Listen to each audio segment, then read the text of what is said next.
Essay on how social media affects mental health in teens. Introduction.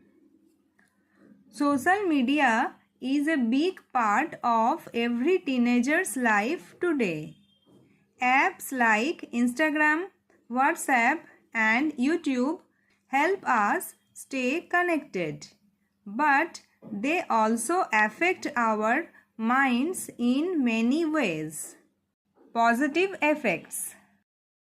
Helps teens connect with friends and family.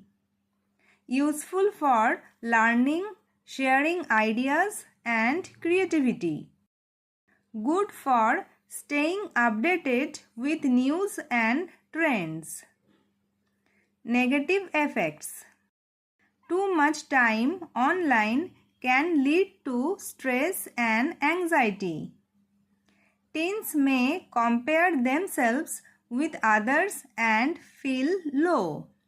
Sleep problems and distraction from studies are common.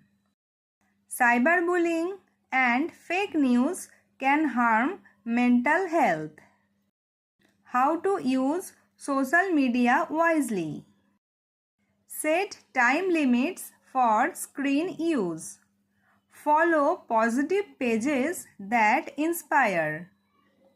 Avoid negative comments and gossip. Take breaks and spend time offline. Conclusion. Social media is helpful if used properly.